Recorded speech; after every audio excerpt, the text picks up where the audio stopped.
We are now in the Pinoy life. So what could be the classic Filipino traits and characteristics of being Filipino? Ano nga ba yung mga palagi kong ginagawa? Ano yung mga palaging ginagawa ng bawat Pilipino? Ano yung mga attitudes? What is their behavior? What is their traits? What is their characteristics? So yun ang pag-aaralan natin ngayon. So every country has its differing values and stereotypes, and the Philippines is no exemption. We Filipinos firmly believe that our country has the best values in the world. Why? Because of being humor and positivity. Despite of the challenges come true to our life, we Filipinos still stand brave and fostering positivity in our life para lang gumaan ang ating buhay. Sa panahon ng sakuna, nagagawa pa rin nating maging masaya at magkaroon ng smile sa mukha. Diba? So, kung maalala nyo, mga panahon ng bagyong Yolanda, nakikita mo sa mukha ng mga Pilipino na nagagawa pa rin nilang mag-smile. Dahil sa tulong ng pag-smile, dahil for their positivity, they get to be the image of strength to each and everyone to stand brave also. So that is the best Filipino characteristics of every Filipino. Next is the flexibility and the adaptability. The term bahala na, which can be translated to whatever happens. Okay, so it exemplifies one's belief in a higher power and submitting one's faith to elements that cannot be controlled. So one of the best example in this is the flexibility and the adaptability of being a Filipino. So kapag pupunta tayo sa ibang lugar, we tend to learn their cultures, learn their language, learn their different norms and beliefs para hindi tayo ma-culture shock. And we are very humbled and loving person or individual. Okay? So next is we have the faith and religion. We all know that when Spaniards came to the Philippines, the first mass in Limasawa was held in the Philippines, and it was the birth of Christianity also in the Philippines. So in that thing, Filipinos adapt and internalize the teachings of God, and they become religyoso. Okay? At dahil doon, mas lalong napatibay natin ang faith natin sa Diyos. Because spirituality is a deeply ingrained in Filipinos. A form of animism was already being practiced in many pre-colonial societies, and Islam has been firmly established in the southern islands even before the Spanish brought Catholicism to the country. Okay? Sa simpleng bagay ng pagtulong, okay? Sa mga taong may takot sa Diyos, sa taong nagbibigay ng simpleng act of kindness. Next is Filipino hospitable. Okay, so Filipinos in the country and around the globe can be expected to extend a warm welcome to their guests regardless of what or where they come from. The guests are entreated to take home pasalubong or souvenirs. This is one of the most qualities of Filipinos. Foreigners who have gone to the Philippines find themselves falling in love with the warm hospitality they are shown. It is a different kind of value system which has existed for thousands of years. Here are some examples of hospitality that Filipinos show not only to foreigners but also to their fellow citizens. When a person visits a friend's house, the host greets him or her with a very warm welcome. The host will immediately let their visitor sit down and will prepare a meal or a snack plus drinks for the visitor. The host will insist that The friend not to leave the house with an empty stomach. A host will always make sure you had a great time visiting them. So next is people offer their guest room to visitors if they are going to expend the night. Okay, kung papansin nyo, yung mga babasagin yung plato, yung babasagin yung mga baso, yung mga magaganda yung kutsara, ay lalabas lang yan pag may bisita. So that is the best attitude of every Filipinos.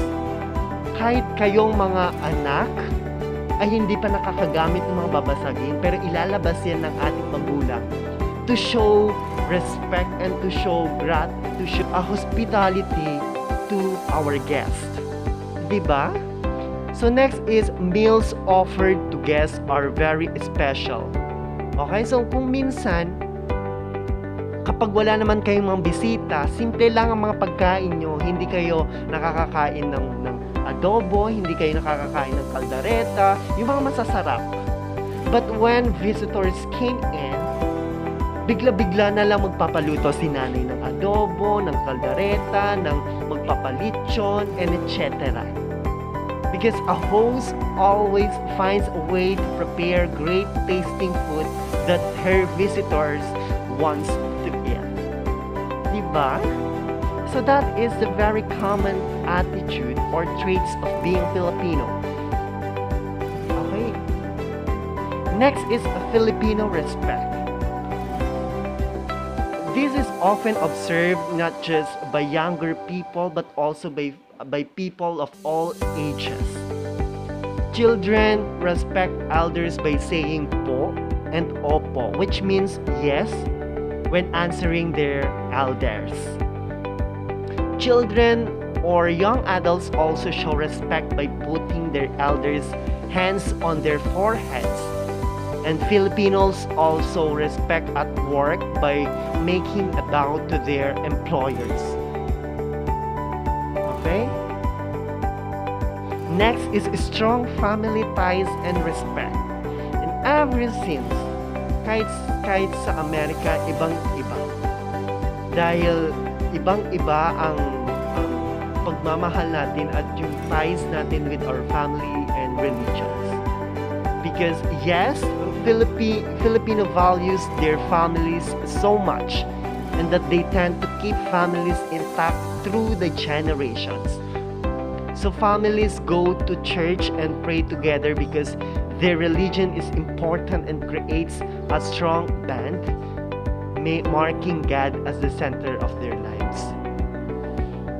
So families make sure to have quality time together. Especially after a day's work, just watching televisions or eating a family meal will be valued and prioritized in everybody's schedules. Okay? So binago na rin ng DepEd and CHED ang mga programa nila. So hindi na sila magbibigay ng assignments during weekends.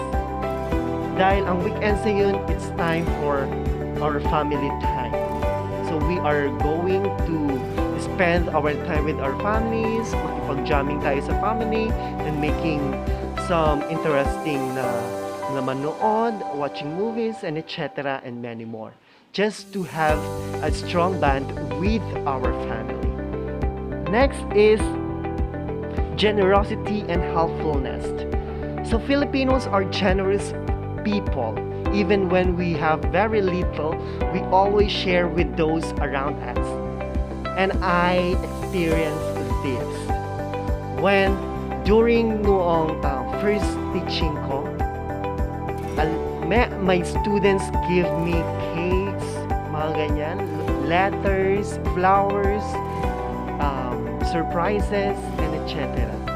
So I felt the love and I appreciate their efforts and sacrifices.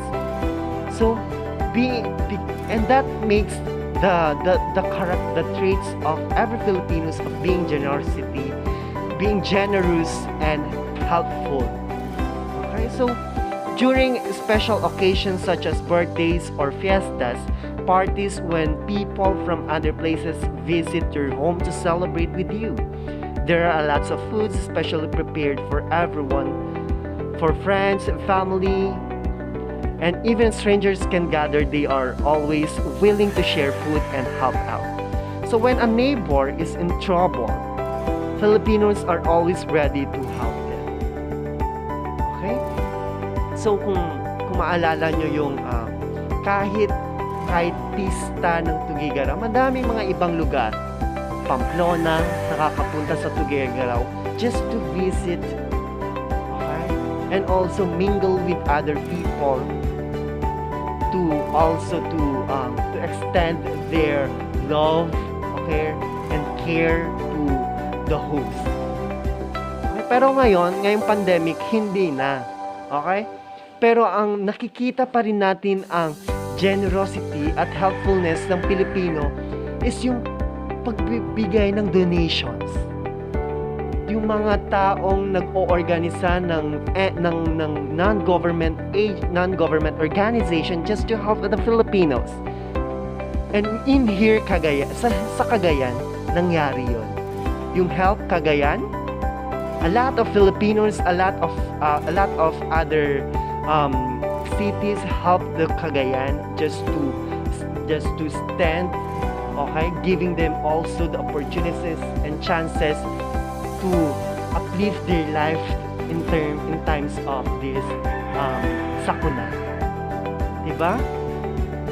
So, kailangan ipagpatuloy pa rin natin ito. Okay? So, next is strong work ethics. So, yes, we are hardworking people to the point that we are willing to work almost the whole day just to feed our families. Minsan pa nga nag-o-overtime tayo. Okay? That's how Filipinos are. Okay? Minsan pa nga mga Pilipino is very multitasking. Okay? Nagtatrabaho sila at the same time may mga ibang racket pa sila. Nag-o-online selling sila. So doon natin makikita na napaka-diskarte ng bawat Pilipino. They are very smart. Okay? So one example of hardworking person is a farmer. They earn so little but they still work very hard for not much compensation. Dahil sa init ng araw, nagpapatuloy pa rin sila just to earn money and also a purpose to sell it, and every Filipinos can have to eat. Diba? So Filipinos always find creative ways to earn a living, like creating small business from their home where they sell foods or other items for the convenience of their neighbor. Diba? So minsan may mga nag-o-online selling, may madaming mga sari-sari store.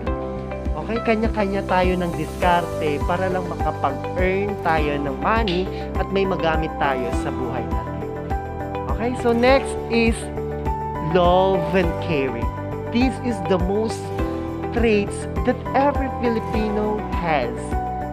Okay, so this is true. Filipinos are the sweetest and most loving people in the world. I'm not just saying this because I'm a Filipino. If you know as well, you will soon figure out this. Okay, so men are so sweet and very romantic when it comes to love. Okay, so they will send their beloved flowers, bring her to a very romantic place, text her sweet quotes, and tell often how special she is to them. So kung maalala nyo noon na hindi na kasi nangyayari ngayon is yung harana, one of the most sweetest actions that every Filipino should have, okay, should treasure also. Nawawala na kasi ngayon eh. Pero we extend our love through online, through sweet messages, through chocolates, and etc. And in times of this, we are always extending our love by giving or supporting our parents, by helping one another. Okay? So, dapat hindi ito mawala sa atin. Okay? You as a student should internalize these values. Okay? So Filipino women are also romantic They are very caring, which often makes foreigners want to marry them. Okay? Kaya kung minsan, may mga Amerikano na nagsasabi na mapagmahal ang mga Pilipino. That's why they marry the Filipino woman. Dahil because of their being dun sa pagkikare nila, dahil dun sa love na pinaparamdam nila. Dahil dun sa love, dun sa care na pinaparamdam nila, they get to fall in love. Diba? So, kung mapapansin nyo bakit madaming mga ibang bansa na ang gustong-gusto nilang kinukuhang mga yaya is mga Filipino. Dahil doon sa care, doon sa kung paano mag-alaga ang mga Pilipino, and it's not just a care, it is a more than care with love. Okay? So these are just a few common Filipino traits I can give, and there are so many out there, but these are the ones that really stand out from the rest. If you want to know more about the Philippines and Filipinos, you can travel to our country and discover the beauty of my land and people for yourself. I hope you enjoy these positive traits that I gave to you. Next is, but let us face it, Filipino people also have annoying and bad habits that sometimes give the country a negative reputation. These habits not only pull us down personally, but the entire nation as well. So here are the negative traits of Filipinos. So first is bahala na attitude. So roughly translated as come what may, this is the Filipinos' own version of fatalism, the belief of trusting in divine providence, of leaving everything to the hands of faith. So it is a Filipino's way of avoiding rationalization or good reason. Okay, so while this trait can sometimes be helpful in time of adversity, the mentality of what goes around comes around, and can also keep us from finding ways out of tough situations. Okay, so kung halimbawa, mag-e-exam ka, nag-review ka naman. Okay, nag-review ka naman, and then sasabihin niya, bahala na si Batman, bahala na si God. Okay, so bahala na is a short term for bathala. Okay, si God na ang bahala sa akin. But I will do my best just to give success and happiness to myself. So bahala na is nagawa siya as a negative dahil many of the Filipinos is sinasa Diyos na lang nila lahat without doing or exerting their efforts. Okay? So nagiging positive naman siya because bahala na si Batman but I will do my best. Okay? So next attitude is procrastination or mañana habit. So this is the Filipino habit of leaving for tomorrow what can be done today. They tend to postpone their actions for a later time, thus reducing accomplishments. So Filipinos are fond of saying bukas na lang or sa susunod na lang due to laziness. Okay, tamad ang mga Pilipino. This arises from a slack mentality that a problem will eventually go away by itself. Okay, so madaming mga Pilipino na isinasabukas na lang kaya natatambakan sila. You as a student should not do this. Okay, kung alam nyong may time kayo ngayon, gawin nyo na. Because in the future, hindi natin alam kung may darating pa na gagawin. Okay, so if you have time today, then do it. Okay? Para mas lalong ma-organize kayo sa paggawa, make a list sa gagawin nyo sa araw na ito to the next day. Okay? Para mas madali sa inyo na matapos. Make a schedule. Okay? So, don't do this. This mañana habit is very common attitude of Filipino people. most commonly in the students. Diba? Bukas na lang gawa tayo ng project, bukas na lang tong research. May mga wala naman akong gagawin bukas. Mga ganyan. So next is crab mentality. So Filipinos tend to possess this mentality, especially when they feel insecure. In a way, crab mentality also promotes an unhealthy competition. Okay, kung makikita nyo, kung hinihila, imbes na tutulungan nyo, is mas lalong hinihila nyo siya sa pababa. Okay, so it's out of insecures. Okay, so instead of doing things that could help one to develop and become better than his competitors, Filipinos devote so much of their time gossiping, backbiting. Okay? It is their way of deviating people's attention on their inadequacy by focusing on their people's fault. Diba?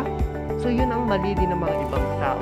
Crab mentality. Imbes na nagiging successful na yung isa, is hindi nila sinusuportahan. Imbes is mas lalo nilang sinisiraan. Ay, huwag niyong gawin yun. It is a fault. It's a mistake in yourself. Okay? Next is lack of discipline. So we have laws or regulations in order to achieve a harmonious community. However, most Filipinos have this penchant of disregarding the rules in order to prioritize what they want. So lack of discipline. So there is a theory that explains why Filipinos lack discipline or fail to implement rules. This is something that is ingrained in our very culture. Being oppressed by various colonizers for such a long time made our ancestors deviant. Okay? Or deviant of the rules they believed to be discriminatory. Well, nung time kasi ng mga Amerikano, nung time ng mga Spaniards, peoples are very deviant into the laws and rules that the colonizers imposed to us. Why? Because hindi nila sinusunod. Because these are the very oppressive rules. These are the very repressive laws that impose, okay, na hindi naman nagbe-benefit ang mga Filipino, kundi nagbe-benefit ang mga Amerikano. Pero as time passes by, nadadala ito ng mga Pilipino. Okay, kahit ngayon, we are doing this. We are very deviant. Huwag tayong maging hipokrita. Okay? Dahil minsan is we are not following the rules and protocols ngayong pandemya. And also yung no jaywalking, pero madami parang nagja-jaywalk. Filipinos are still choose to cross the fatal road because it's more convenient and for them right choose to the cross there.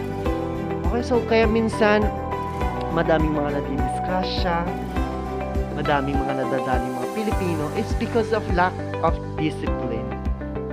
Okay? So next is, this is a very common negative attitudes of Filipinos is doon sa Filipino time. Okay? So related to manyana habit of Filipino time refers to the Filipinos' own unique brand of time. Okay? Which is known to be minutes of hours behind its schedules or standard time. So kung dinadala niyo ito sa ibang bansa, pues malilintihan kayo sa kanila. So Americans are always thinking that time is gold.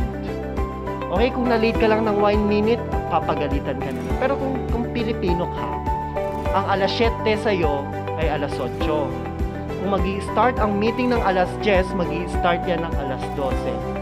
Kung sinasabi ng kaibigan mo na papunta na siya, pues naliligo pa lang yan. Kung sinabi ng kaibigan mo na naliligo pa lang ako, pues natutulog pa lang yan. Okay, so that is the Filipino time. Hindi na nawawala sa atin. Pero if we try to start changing this attitude, these bad attitudes in our own self, then it's like a domino effect. It influences not only the community but all all the Filipino around the world. Okay? So, that is the Filipino time. So, this behavior drives time-observant foreigners to get frustrated because Filipinos tend not to observe punctuality at all. Okay, it's a dreadful habit that needs to be stopped as it hinders productivity and progress. Not to mention that you are not only wasting your time, but the other's time as well. Diba? Okay, so here are the Filipino culture and tradition. So language of the Philippines. So there are over 175 languages used in the Philippines. Most of these languages are under the Malayo-Polynesian subgroup or Austronesian language. It is typical for Filipinos to grow up bilingual, and many even speak 3 languages. The 2 national language plus the indigenous language in their area. Why? Because Philippines is a rugged surface.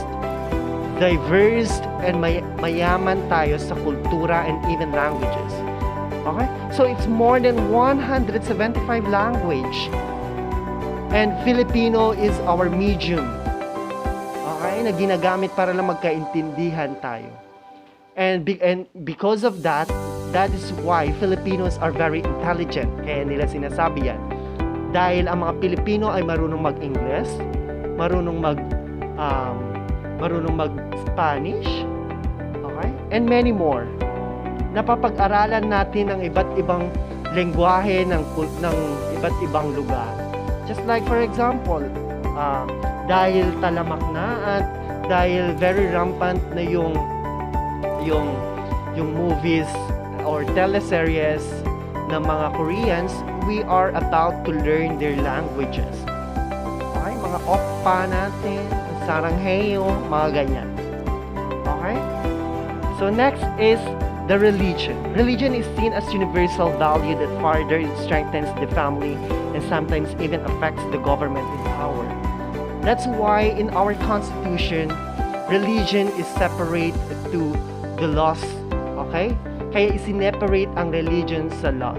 Just like for an example, when the government tries to impose yung sa contraception and the religions are nagdi-disagree sila about that law. Okay? Just like for an example, the death penalty against ang mga religion dyan. So, religion are very conservative. Unlike to the politicians are very progressivist. Okay? So, yun yung pagkakaiba nila. That's why in our constitution is naihiwalay ang religion. Okay? Naihiwalay ang state sa religion. Okay? So, in terms of faith, okay? In terms of faith of every Filipinos are very strong. Okay? Very strong ang faith ng mga Pilipino. Why? Because Filipinos are very devotive. Okay? Ang dami-dami nating mga santo. Okay? Ang dami-dami nating mga kapag yung nakikita mo na ng mukha ni Diyos sa may semento, dinedevote na agad yan. Okay? Mga banal na tubig, iniinom. Okay? Iniinom natin. Okay? Nagde-devote na agad tayo. So, in that thing, hindi naman natin masisisi ang mga bawat Pilipino in terms of their faith. Kasi magkakaiba naman tayo dyan in terms of paniniwala and belief. Okay? So, next is Filipino cuisines. So, adobo is one of the common and one of the most craziest food na tinatangkilik ng mga ibang Filipino, ay ng ibang mga foreigners, I should say. Okay, so most Filipinos regularly use spoons, forks, and knives to eat their food. Pero may mga agin-agin Korean naman na gumagamit ng mga chopsticks. Okay? But sometimes hands come into play when seafood is involved. Very Filipino restaurant is sa may inasal. Okay, so popular dishes include chorizo, asado, paksiw. Okay, so kare-kare. Okay, yung soup, mga ganyan. So longanisa, yung sweet sausages, and many more. Okay, so in the other hand, some popular snacks are bibingka. We have the polvoron and puto, chocolate, and many more. Okay? So next is Filipino work ethics. Okay, so the Philippines workforce are some of the hardest working and loyal people on the planet. Okay, so they are very strongly community and family oriented, which should be reflected in the workplace and management styles. Okay, so next is managing a Filipino workforce. So managing people generally is not easy. To get the best out of workforce, you have to invest heavily in the environment and processes to ensure that you are providing adequate nurturing or their skills and career. Next is payment solutions for Filipino workforce. So the Philippines also keep us when it comes to technology in payment solutions. With the rise of mobile payment and B2B platforms, transactions like receiving remittances, transferring allowance to parents and siblings. So we are now stepping in the threshold of 21st century. And everything goes transactions through online.